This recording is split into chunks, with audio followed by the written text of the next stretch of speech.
అండి, ఇవాల్టి వీడియోలో కమ్మగా ఉండే కొబ్బరి పులావ్ ఎలా తయారు చేసుకోవాలో తెలుసుకుందామండి. పిల్లలైనా పెద్దవాళ్ళైనా చాలా ఇష్టంగా తింటారన్నమాట. సో ఖచ్చితంగా ట్రై చేసి ఎలా వచ్చిందో మాతో షేర్ చేసుకోండి. వీడియోలోకి వెళ్లే ముందు మన ఛానల్ని ఫస్ట్ టైం కనుక ఎవరైనా చూసిన వారైతే సబ్స్క్రైబ్ చేసుకుని పక్కనున్న బెల్ ఐకాన్ని క్లిక్ చేయండి. అండ్ ఈ వీడియోని కూడా మీకు నచ్చినట్లయితే లైక్ అండ్ షేర్ కూడా చేయండి. వీడియో చివరి వరకు చూసిన ప్రతి ఒక్కరికి థ్యాంక్ యూ సో మచ్ అండి. Thank you for watching. ఇప్పుడు వీడియోలోకి వెళ్ళిపోదామండి.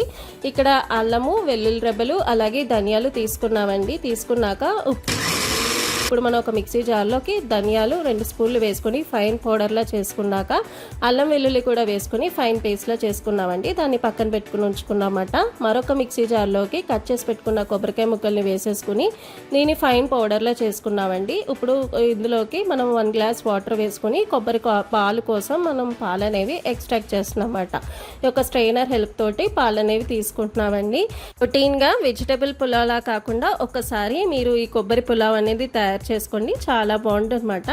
అండ్ ఏంటంటే ఇక్కడ మేము 2 గ్లాసుల బియ్యానికి 4 గ్లాసుల కొబ్బరి పాలు అనేవి తీసుకుంటున్నామండి. ఇక్కడ మేము ఒక కొబ్బరికాయని తీసుకున్నాం అన్నమాట. దానికి 4 గ్లాసెస్ ఆఫ్ కొబ్బరి పాలు అనేవి తీసుకున్నామండి.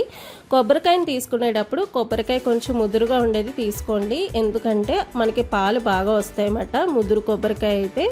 అలాగే పాలు కోసం మనం మిక్సీ వడగొట్టినప్పుడు మరీ పల్చగా చేసుకోకూడదండి, అలానే మరీ చిక్కగా కూడా చేసుకోకూడదు అనమాట.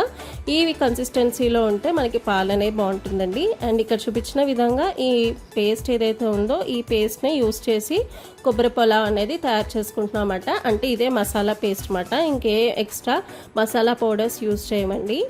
ఒక బాండీలోకి ఆయిల్ అనేది వేసుకుని ఆయిల్ హీట్ అయ్యాక చెక్క, అలాగే లవంగాలు, యాలకులు వేసుకుని ఫ్రై చేసుకుంటున్నామండి. అది కొంచెం వేగాక కట్ చేసి పెట్టుకున్న క్యారెట్ ముక్కలు, అలాగే బంగాళదుంపల ముక్కలు కూడా వేసుకుని బాగా ఫ్రై చేసుకుంటున్నామండి. ఇలా ఫ్రై చేసుకున్నాక ఇప్పుడు కట్ చేసి పెట్టుకున్న ఉల్లిపాయ ముక్కలు కూడా ఇందులో వేసేసుకోవాలండి. ఇక్కడ క్యారెట్, బంగాళదుంపలు అన్నీ 2 చొప్పున తీసుకున్నానండి. ఇలా బాగా ఫ్రై చేసుకున్నాక ఇందులోనే మనం మిల్ మేకర్ కూడా యాడ్ చేస్తున్నాం అన్నమాట. ఆల్రెడీ మేము బాయిల్ చేసాము, అది ఇందులో యాడ్ చేసుకుని మరొకసారి బాగా ఫ్రై చేసుకోవాలన్నమాట. ఇలా ఫ్రై చేసుకున్నాక ఇందాక మనం తయారు చేసి పెట్టుకున్న మసాలా పేస్ట్ ఏదైతే ఉందో అది ఇందులోకి వేసేసుకొని మరొకసారి మిక్సీ బాగా కలుపుకోవాలన్నమాట. ఇదైతే చాలా టేస్టీగా ఉంటుందండి, పిల్లలు కూడా ఇష్టంగా తింటారన్నమాట.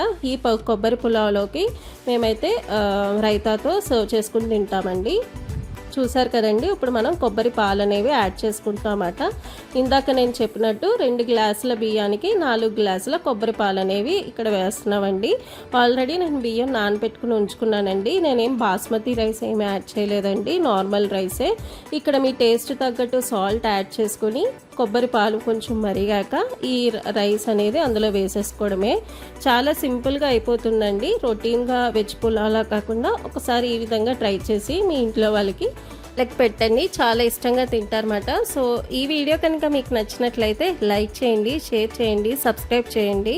అండ్ పక్కనున్న బెల్ ఐకాన్ని కూడా క్లిక్ చేయండి, సో దట్ మేము ఎప్పుడైతే వీడియోస్ అప్లోడ్ చేస్తామో అది మీ వరకు వస్తుందన్నమాట. ఇక్కడ చూసారు కదండి, మనం ఒకసారి బాగా ఇలా కలుపుతూ ఉండాలండి.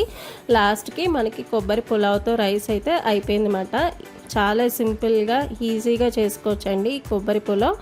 ఇప్పుడు మనం ఒక్కసారి రైస్ అనేది చూసారు కదండి, ఉడికింది కదా. ఇప్పుడు దీన్ని వేరే సర్వింగ్ బౌల్లోకి ట్రాన్స్ఫర్ చేసుకుని మనం సర్వ్ చేసుకోవడమే. దీనికి పర్ఫెక్ట్ కాంబినేషన్ వచ్చేసి రైతా అండి. సో ఖచ్చితంగా రైతాతో సర్వ్ చేసుకుంటే మీ కొబ్బరి పులావ్ అనేది రెడీ. ఈ వీడియో కనుక నచ్చినట్లయితే like, share, comment. Thank you for watching.